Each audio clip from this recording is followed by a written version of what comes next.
Hello hello hello, good morning everyone. सबको बहुत बहुत नमस्कार। देखना भाई, क्लास स्टार्ट हुई आप सभी की। अगर आवाज़ साफ साफ आ रही हो, आपने मुझे देखना सुनना शुरू कर दिया हो तो एक बार बताएंगे। थोड़ा सा कुछ टेक्निकल इशू की वजह से क्लास थोड़ी सी 3-4 मिनट लेट स्टार्ट हुई है, तो मैं 1-2 मिनट वेट कर लेता हूँ। हो सकता है कि कुछ बच्चे जो हैं वो लाइव आकर चले गए हों। सौरभ राजपूत जी कह रहे हैं हाय, वीके भी कह रहे हैं प्रणाम गुरुवर। क्या हुआ? कुछ नहीं हुआ बेटा, ठीक हो गया। कह रहा जी क्या हुआ। हम्म गौरव कुमार कह रहे हैं गुड मॉर्निंग। देव पांडे जी कह रहे हैं प्रणाम। पूजा शर्मा जी कह रही हैं good morning. Navneet Kumar Chaudhary good evening भाई, गुड इवनिंग। हसन त्यारे कह रहे हैं राधे राधे। निशांत जी कह रहे हैं हर हर महादेव। संजना कह रही हैं गुड मॉर्निंग। अंजना बंसल कह रही हैं गुड मॉर्निंग। सुमित कह रहे हैं good morning. Nishant bhai Har Har Mahadev, Har Har Mahadev. Jyoti good morning. Nishant Nitish Kumar Singh. श्री हो गई भाई क्लास सभी की। सिंह सोरेन। एक आध मिनट और वेट कर लेते हैं, फिर हम क्या करेंगे, कंटिन्यू करेंगे आज की क्लास। हाँ, आज प्रैक्टिस क्लास नहीं हुई थी सुबह। अभी वाली क्लास भी थोड़ा सा लेट ही स्टार्ट हुई है, थोड़ा टेक्निकल कुछ इशू था। तो अभी मेरे पास की भी जो है इसकी 8:03 के आसपास आई थी, थोड़ा सा। हाँ, 8:05 के आसपास क्लास स्टार्ट हुई है आज। गोपीचंद, किरण रावत, सुनीता, अंकिता, आपको पता ही है हमारी क्लास जो है 8 बज के 1-2 मिनट तक स्टार्ट हो जाती है। 8:05 के वाला तो लेट ही है, और कई बार टेक्निकल चीज़ हो जाती है, वो हमारी मजबूरी हो जाती है फिर, है ना। चलो शुरू करते हैं आज की क्लास। अच्छा देखो, लास्ट क्लास में हमने आपको एक चीज़ बताई थी कि अगर हम अर्थ के सरफेस की बात करें, अर्थ की,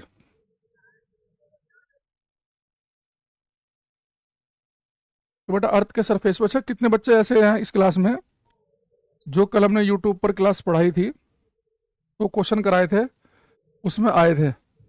मैंने बताया था ना तुम्हें कि संडे को हम एक यूट्यूब पे क्लास ले रहे हैं 100 क्वेश्चन की। आया था आप में से कोई बच्चा उसमें? बजरंगी का तो मुझे पता है, वो तो आया था, है ना। और कोई? सर केमिस्ट्री कब स्टार्ट होगा भाई, आइडिया नहीं है हमें इस बारे में, कब होगा कब नहीं, हमें केवल फिजिक्स का आइडिया है। तो लास्ट क्लास में हमने आपको बताया था कि सरफेस पर जी की वैल्यू होती है 9.8 मीटर पर सेकंड स्क्वायर। अर्थ की बात कर रहे हैं हम, है ना। अंजना कह रहे हो आए थे, सौरभ जी कह रहे वो भी थे, प्रयागराज, अच्छा ठीक है। सोनिया राठौर अपना नाम लिख रही हैं। बजरंगी तो आए थे। अब देखो, अर्थ के सरफेस पर जी की वैल्यू है 9.8। गोपी चंद भी था, बहुत बढ़िया। सौरभ राजपूत कह रहे हैं हम भी आए 2 बजे। चलो ठीक है, आप शुरू करते हैं। अगर बेटा मैं यहाँ पे जुपिटर बृहस्पति ग्रह लिखता तो वहां पर जी की वैल्यू कितनी बताई थी मैंने आपको? 25। ये अगर मैं मून लिखता, चांद लिखता, तो कितनी बताई थी? 1.63। अभी हम बात कर रहे हैं अर्थ की, तो हमें पता है कि अर्थ के सरफेस पर जी की जो वैल्यू है वो 9.8 मीटर पर सेकंड स्क्वायर होती है। लेकिन बेटा ये जो वैल्यू है ना 9.8, ये केवल अर्थ के सरफेस के लिए है। अगर हम एक काम करें, अगर हम अर्थ के सरफेस के अंदर गड्ढा खोदना शुरू कर दें, अर्थ के अंदर हमने गड्ढा खोदना शुरू किया, और गड्ढा खोदते खोदते हम अर्थ के सेंटर पहुंच गए, ठीक है, तो सेंटर को लिखते हैं हम ओ से। तो बेटा जी की जो वैल्यू है ना, अगर हम अर्थ के सरफेस के अंदर जाएंगे, पता क्या होगा? सरफेस पे 9.8 है, थोड़ा अंदर जाओगे तो जी की वैल्यू घट कर 9 रह जाएगी। और अंदर जाओ, कहीं पे 8, कहीं पे 7, कहीं पे 6, कहीं पे 5, कहीं 4, कहीं 2, कहीं 1, और घटते घटते अर्थ के सेंटर पे जी की वैल्यू कितनी हो जाती है? 0। यानी कि अगर हम थोड़ा, चलो इसे मैं बड़ा सा बना लेता हूँ सर्कल को ना, और क्लियरिटी आएगी। ये हमारे पास में अर्थ है, ठीक।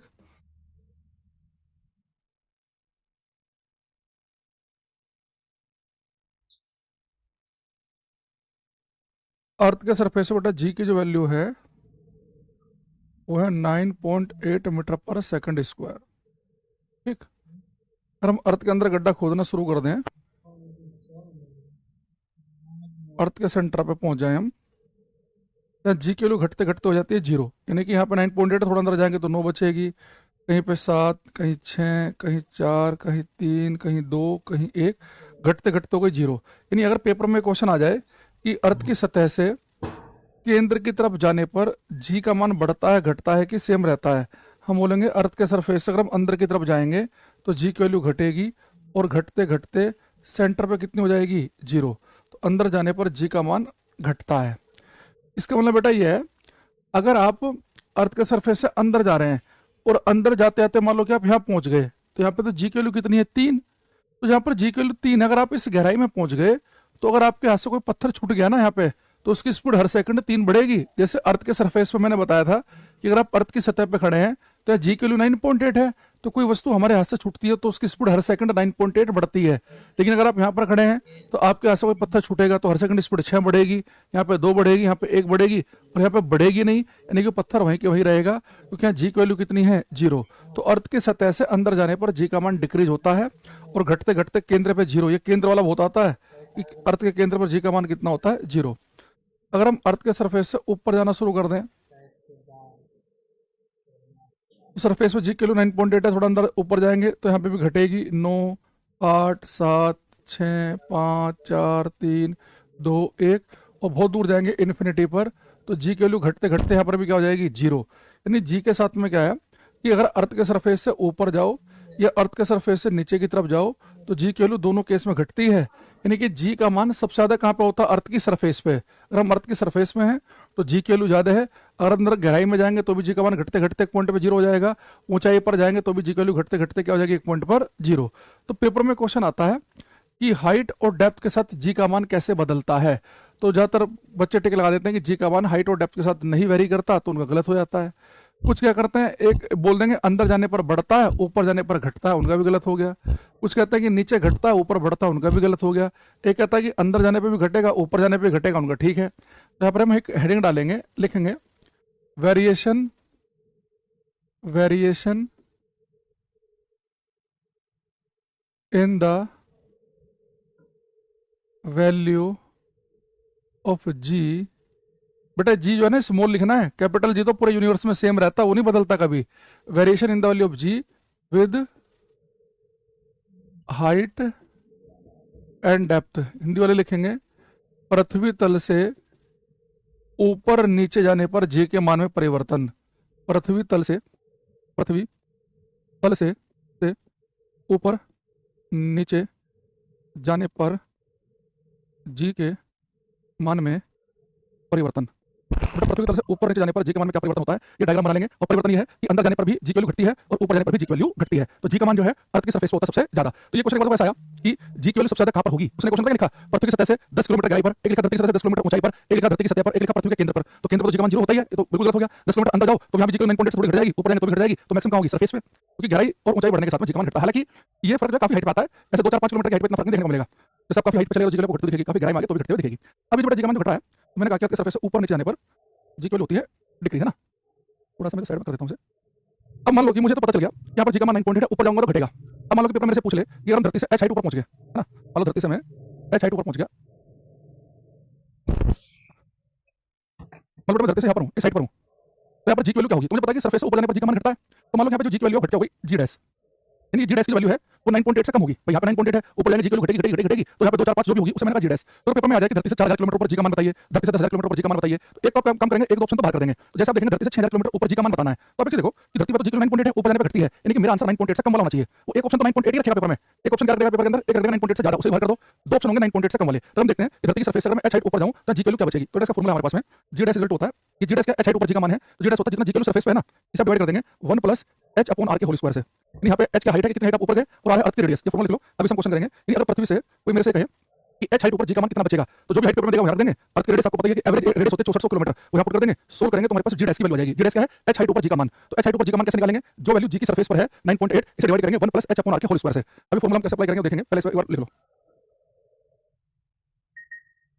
देखो अब मान लो मैं आपसे कहूं कि ये अर्थ है, अगर मैं अर्थ की सरफेस से पृथ्वी की रेडियस के बराबर हाइट ऊपर चला जाऊं, यानी जितनी अर्थ की रेडियस है, अर्थ की रेडियस बेटा, अर्थ का सेंटर अर्थ की रेडियस है, तो जितनी अर्थ की रेडियस है, जैसे अभी मैं पता है कि 6400 किलोमीटर है, अगर मैं पृथ्वी की त्रिज्या के ठीक बराबर ऊंचाई पर चला जाऊं तो इस यहाँ पर इस पॉइंट पर जी की वैल्यू क्या आएगी, कोई बच्चा बताएगा। पृथ्वी की सतह से कितना ऊंचाई ऊपर गया, मैं अर्थ की रेडियस के बराबर ऊंचाई ऊपर गया, तो जी का मान कितना बचेगा, आपको बताना है। तो बच्चा ट्राई करेगा। आपको जब भी हाइट की बात करें कि अर्थ की सरफेस से ऊपर जाने पर जी की वैल्यू घटती है, और h हाइट ऊपर जी की वैल्यू क्या होती है, जितनी सरफेस पर है उसे डिवाइड कर देंगे 1 प्लस h अपॉन r के होल स्क्वायर से ना। अगर देखना ये जी क्या लिखा 1 प्लस h कितना देखा मुझे, रेडियस के बराबर, कितना हाइट ऊपर जाना मुझे, वो हाइट मुझे किलोमीटर में बता रखी, रेडियस की फॉर्मूला बता रखी, रेडियस के बराबर जाना है। तो हाइट है रेडियस के बराबर, नीचे भी रेडियस लिखा है फॉर्मूले में, r सार कट गया, तो जी डैश कितना हो गया 1+1 यानी कि 2 का स्क्वायर 4 यानी कि जी की जो वैल्यू बचेगी यहाँ पर जितनी सरफेस पर है उसकी 1/4 बचेगी। अगर मैं ठीक पृथ्वी की जो रेडियस है उतनी हाइट ऊपर चला जाऊं यानी कि 6400 किलोमीटर ऊपर चला जाऊं तो जी का मान सतह के 1/4 के बराबर ही बचेगा। अच्छा सरफेस पे कितना है अगर आपको वैल्यू निकालनी है सरफेस पे है 9.8 मीटर पर सेकंड स्क्वायर 4 से भाग कर देंगे यानी वैल्यू आ जाएगी 2.45 मीटर पर सेकंड स्क्वायर यानी 2.45 मीटर पर सेकंड स्क्वायर आंसर आएगा हमारा। सुनीता ने नीतीश कुमार ने बिल्कुल अच्छा ट्राई किया है। बाकी भाई तुम लोग सुस्त बैठे हो आपको फॉर्मूला बता दिया उसके अंदर वैल्यू पुट नहीं हो रही आपसे कि हम पृथ्वी से कितनी हाइट ऊपर गए सतह से जितनी त्रिज्या उतनी हाइट ऊपर गए जी का मान बताओ। तो हाइट बढ़ने पर जी की वैल्यू क्या आ जाती है जी डैश वो कितनी होती है जी अपॉन 1 + h अपॉन r का होल स्क्वायर और यहाँ पर हाइट साफ साफ आपको दे रखी है रेडियस के बराबर है सोल्व करना था 2-3 स्टेप में आंसर आ जाएगा। कोई बात नहीं एक आपको मौका और दे रहा है एक क्वेश्चन आपको बताना है। ये बताओ मैं अर्थ की सरफेस से कितना हाइट ऊपर चला जाऊं कितना हाइट ऊपर जाऊं क्या जो जी की जो वैल्यू है सरफेस पे जो जी की वैल्यू होती है ना उसकी 1/9 रह जाए। कितनी हाइट मुझे ऊपर जाना चाहिए कि जी का मान सतह का 1/9 रह जाए। इस बार हाइट निकालनी है पिछली बार हाइट दी थी कि रेडियस के बराबर हाइट जाएंगे तो जी की वैल्यू 1/4 आ गई थी। इस बार पूछा कि कितना हाइट ऊपर जाऊं कि जी का मान जो है सतह का 1/9 रह जाए 1/9 रह जाए। कितनी हाइट ऊपर जाए कि 1/9 रह जाए। देखो जब भी हाइट की बात करें कि हाइट के साथ जी कैसे बदलता है जी के लिए बदल के हो जाती है जी डैश होता है जी अपॉन 1 + h अपॉन r का होल स्क्वायर। जब मुझे हाइट निकालनी है और कितनी हाइट ऊपर जाए कि जो जी का मान बचे सरफेस का 1/9 जी डैश की जो वैल्यू है वो 1/9 है सरफेस की 1 + h अपॉन r का होल स्क्वायर। तो जी डैश कट गया तो 1 + h/r अगर हम रूट लेंगे दोनों तो आ जाएगा 3 तो h/r हो जाएगा 3 में से गया 2 के बराबर यानी हाइट जो है वो रेडियस के डबल आ जाएगी।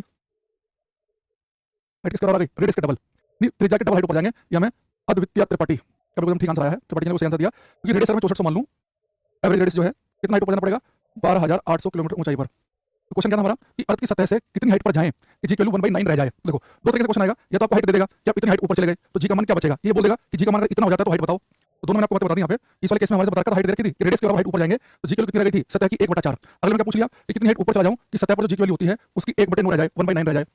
नॉर्मल पेपर में ये हाइट रेडियस के बराबर या डबल वाला ही क्वेश्चन आता है कि हम रेडियस के बराबर हाइट ऊपर जाते हैं तो जी का मान 1/4 रह जाता है। अगर रेडियस से डबल हाइट ऊपर जाते हैं तो 1/9 रह जाता है। आप चाहो तो ऐसे भी ध्यान रख सकते हैं और बहुत सारी चीजें हम याद करते हैं इतने सारे सब्जेक्ट होते हैं तो हर चीज में रट नहीं सकते। तो एक मैं आपको बता रहा हूं कि ज्यादातर पेपर में आप देखेंगे प्रीवियस ईयर में भी तो हम ठीक ये जो हाइट है वो रेडियस के बराबर ले लें तो जी का मान 1/4 बचेगा है ना और डबल हाइट ऊपर चले जाएंगे तो 1/9 बचेगा।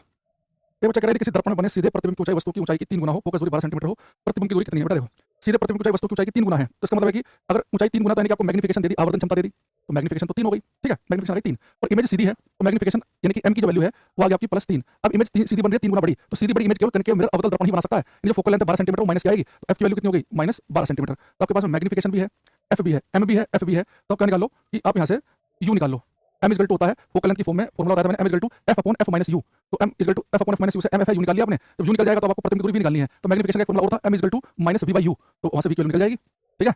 कोई जितनी क्लियर होगी मुझे करना उतना आसान होगा बाकी बच्चे आ जाओ जिनका चल रहा है। अच्छा दूसरी चीज अगर मैं आपसे कहूं कि ठीक है अगर हम h हाइट जो है वो ऊपर की तरफ चले गए h हाइट ऊपर की तरफ तो g की वैल्यू जो रहती है 1 + h अपॉन r का होल स्क्वायर ठीक। दूसरी चीज अगर मैं आपसे बोलूं कि भाई आप जो है d गहराई अंदर जाओ d गहराई अंदर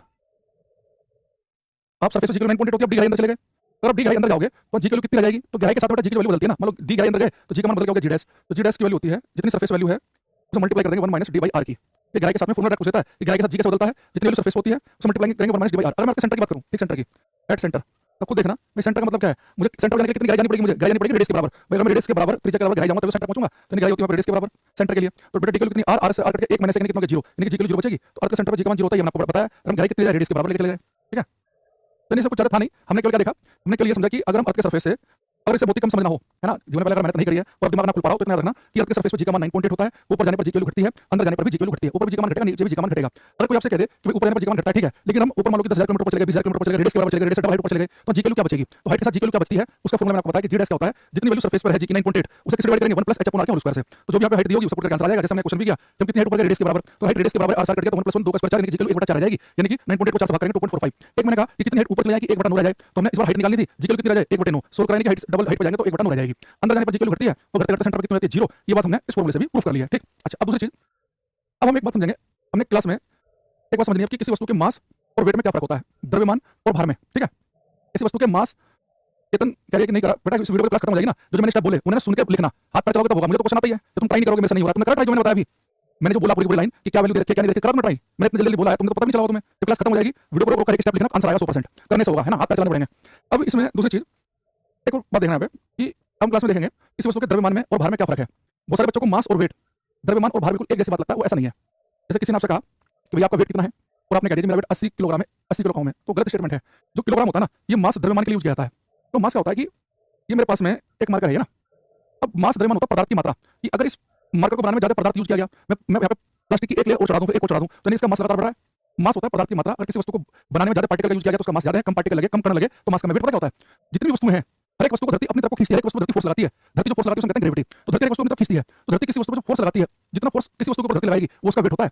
तो वेट भार एक्चुअल में फोर्स एक बल है जो हमारे ऊपर धरती लगा रही है। तो हम सब लोग भार महसूस कर पा रहे हैं ना, उसलिए कर पा रहे हैं, धरती सबको खींच रही है अपनी तरफ को, अपने सेंटर, अपने केंद्र की तरफ को। तो वेट जो होता है, भार जो होता है, वो एक प्रकार का बल है जो धरती हमारे ऊपर लगा रही है।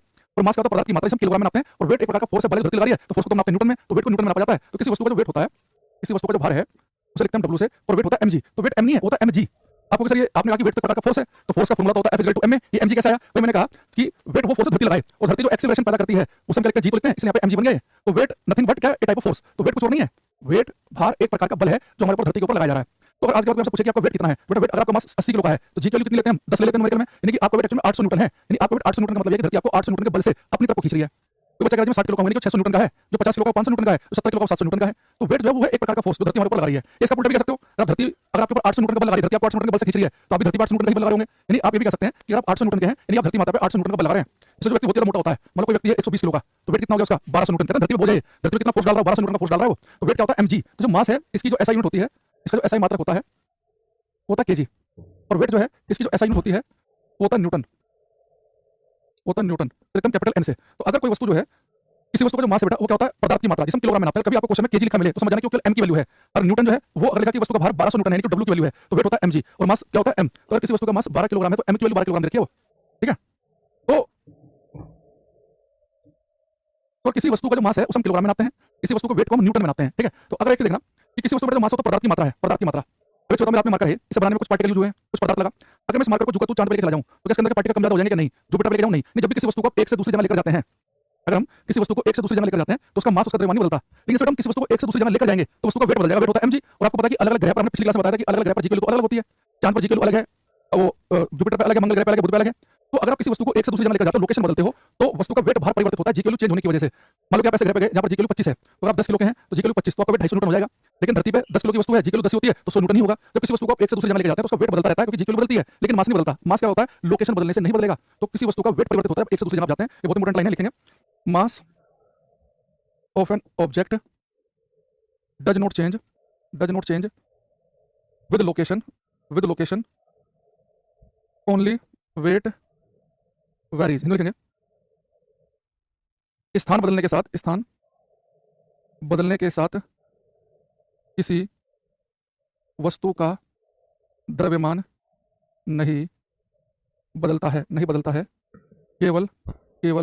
नहीं बदलता है, केवल भार परिवर्तित होता है। तो स्थान बदलने के साथ में किसी वस्तु का द्रव्यमान नहीं बदलता, केवल भार परिवर्तित होगा, वेट वेरी होगा।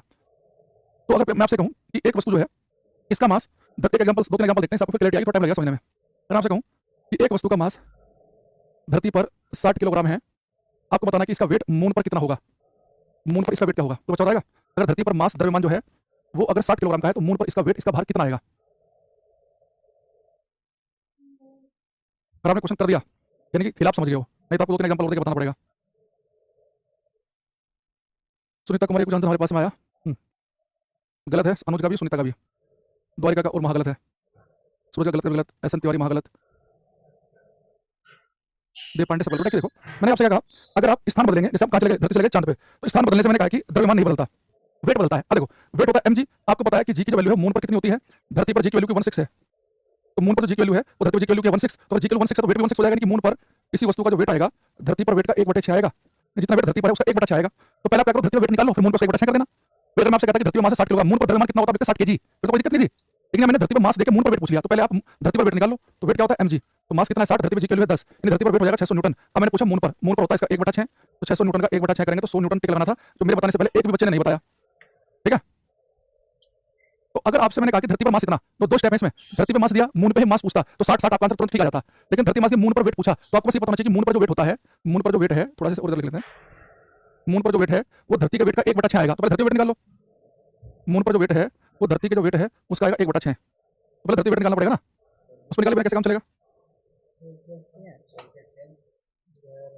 तो मून पर जो वेट है वो धरती के वेट का 1/6 होता है, मून पर जो भार है, जितना भार धरती पर होगा उसका होगा 1/6, ठीक। अच्छा, अब दूसरे पे आते हैं, एक एग्जांपल और देखते हैं। अगर मैं आपसे पूछूं एक व्यक्ति का वेट मून पर 3 न्यूटन का है, तो धरती पर उसका वेट कितना होगा, ये बताओ। ये 1 सेकंड में करना है, 1 से 3 सेकंड में। पहले 60-600 किलोग्राम केजी वाली वैल्यू नहीं बदलती है, किलोग्राम नहीं बदलता, मास सेम रहता है। अगर धरती मास 60 किलोग्राम है तो मून पर भी 60 किलोग्राम होगा। वेट बदलता है, वेट कितना होता है, जितना धरती वेट उसका 1/6 होगा। तो पहले धरती वेट निकालो, तो वेट होता है mg, धरती मास कितना है 60 किलोग्राम का, जी किलो में 10 लेते हैं 600 न्यूटन है, धरती वेट 600 न्यूटन है तो मून पर होगा 100 न्यूटन, और वेट न्यूटन में आएगा, किलोग्राम में नहीं आएगा। अच्छा देखो, मून पर वेट है कितना 3 न्यूटन, तो कितना होगा, वेट की बात कर रहा है, तो वेट मून पर होता है धरती का 1/6, 1/6 मून पे 3 न्यूटन है तो धरती पे 18 न्यूटन होगा भाई। हमें पता है कि मून पर जो वेट होता है वो धरती पर वेट का होता है 1/6, तो धरती पर वेट कितना हो जाएगा, जितना मून पर है उसका 6 गुना, तो मून पर 1/6 तो धरती पर 6 गुना हो जाएगा ना, यानी कि 18 न्यूटन। ठीक है, दूसरी चीज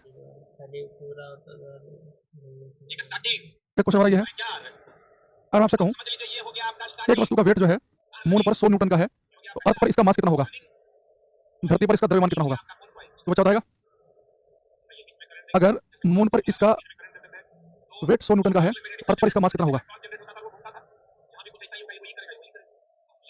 तो अगर मून पर वेट 100 न्यूटन है तो अर्थ पर वेट को डायरेक्ट निकालेंगे, अर्थ पर वेट कितना होगा, इसका 6 गुना यानी कि 600 न्यूटन हो गया। वेट क्या होता है mg, mg के लिए 600 न्यूटन, तो जी किलो 10 ले लेते हैं न्यूमेरिकल में हम, यानी कि इसका मास आ जाएगा 60 किलोग्राम 60। और इससे पहले हमने क्वेश्चन किया भी था, जब मास धरती पर 60 किलोग्राम था तो मून पर वेट 100 न्यूटन आया था ना, इस बार उल्टा पूछ लिया, मून पर वेट अगर 100 न्यूटन है तो मास कितना होगा इसका अर्थ पे 60 केजी। अगर मून पे भी मास पूछता तो 60 केजी बताते, मास नहीं बदलता।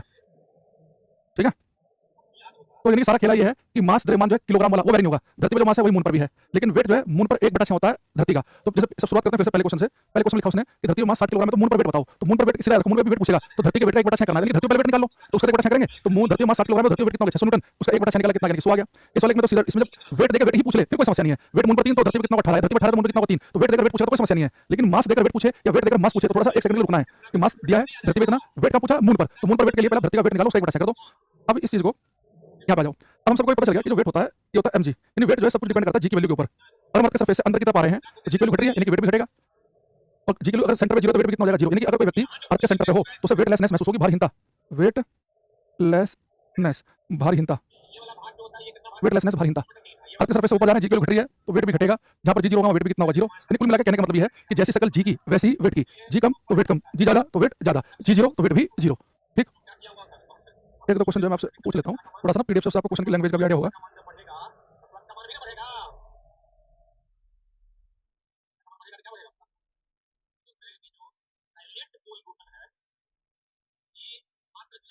होना चाहिए इसमें, ये करना पायल तिवारी, मोहित द्वारिका, सौरभ यादव, आदेश बालापुरकार, मोहित करते रहो भैया। कह रहा कि चंद्रमा पर गुरुत्वाकर्षण कारण त्वरण पृथ्वी पर त्वरण का 1/6 है, इसलिए पृथ्वी पर 12 न्यूटन वजन वाली वस्तु चंद्रमा पर कितने वजन वाली होगी। देखो acceleration due to gravity moon का 1/6 of that of the earth, हमें पता ही है। कह रहा कि एक ऑब्जेक्ट जो 12 न्यूटन का है, न्यूटन दे रखा है कि वेट दे रखा है, तो 12 न्यूटन अर्थ पर है तो कह रहा कि इसका वेट मून पर कितना होगा, वेट देकर वेट ही पूछ ले फिर तो कोई दिक्कत नहीं है। मून पर वेट पूछ रहा है, मून पर वेट क्या होता है धरती के वेट का 1/6, धरती वेट कितना है 12 न्यूटन का, तो 6 से भाग करेंगे कि 2 न्यूटन आ गया, तो वेट देकर वेट पूछा है यानी क्वेश्चन सेकंड में हो जाएगा, है ना।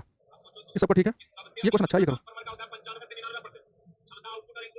ठीक है ना। तेरा बृहस्पति ग्रह पर जो एक्सेलरेशन ड्यू टू ग्रेविटी है वो धरती के 2.5 गुना है, तो जुपिटर पर जी के लिए 2.5 गुना। तेरा पृथ्वी पर 250 किलोग्राम वजन वाले उपग्रह का बृहस्पति ग्रह पर भार न्यूटन में कितना होगा, धरती पर 250 किलोग्राम है तो आपको बताना है कि बृहस्पति ग्रह पर उसका वेट कितना होगा। ये देखता हूं कौन करेगा, आराम से पढ़ो से। मनोज, मोहित, उत्तम, सिंधु, सोरेन, यादव, सौरभ करते रहो सभी।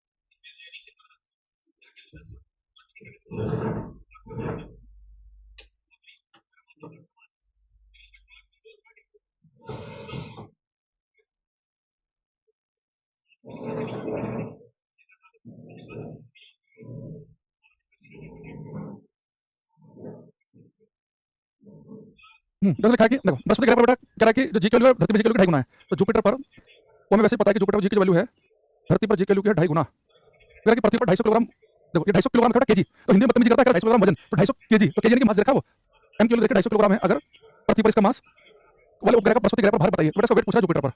देखो इसने मास दिया धरती पर 250 किलोग्राम, तो कह रहा है कि जुपिटर पर वेट कितना होगा। एक चीज बताओ, जुपिटर पर जी की वैल्यू धरती के 2.5 गुना है तो वेट भी 2.5 गुना होगा, तो जुपिटर पर जो वेट आएगा वो धरती के वेट का 2.5 गुना आएगा।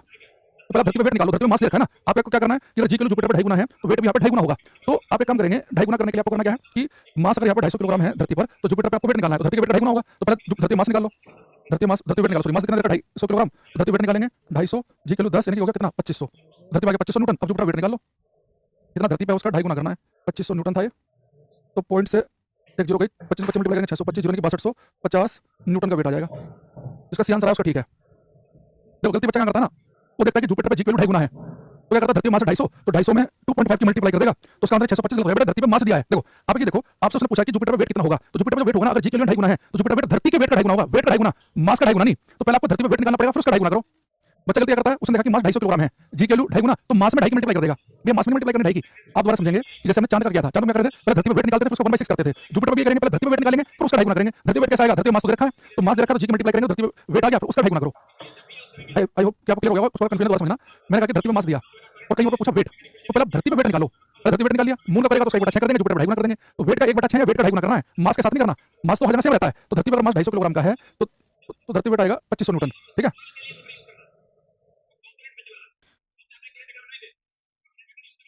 जैसे कि क्वेश्चन नंबर 20 करना ट्राई है।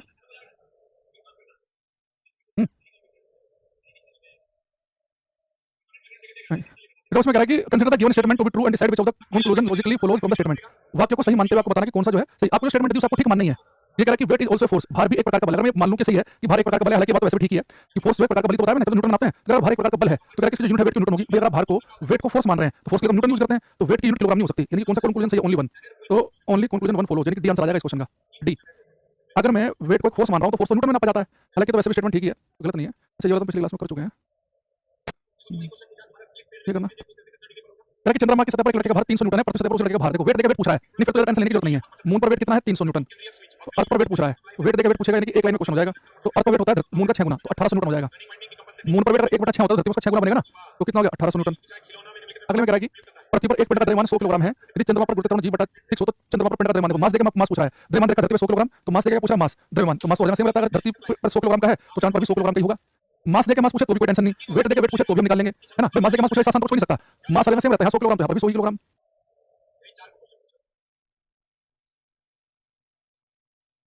क्या करो क्वेश्चन नंबर 31। मैं सोच रहा था इसे खत्म करेंगे भाई, ये क्वेश्चन ज्यादा कराने के चक्कर में टाइम निकल जाता, पता नहीं चलता।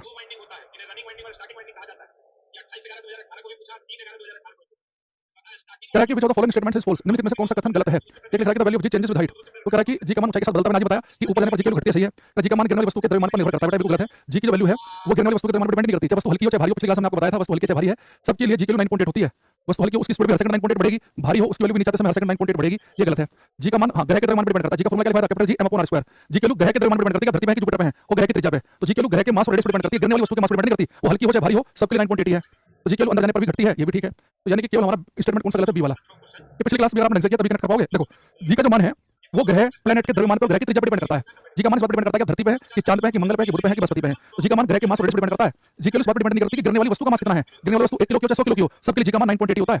तो ध्यान रखना अच्छा क्वेश्चन है, वो आता है पेपर में। ग्रह के साथ जी बदलता है, ठीक बात है, हाइट के साथ बदलता है तो ना जी पड़ा। तो बताओ क्या आप ऐसा क्वेश्चन कर पाओगे क्या कि धरती में मास दे रखा है और मून पर भी मास ही पूछ ले, तो मास देकर मास पूछेगा, यानी कि एक लाइन में क्वेश्चन होगा, मास सेम रहता है, खत्म।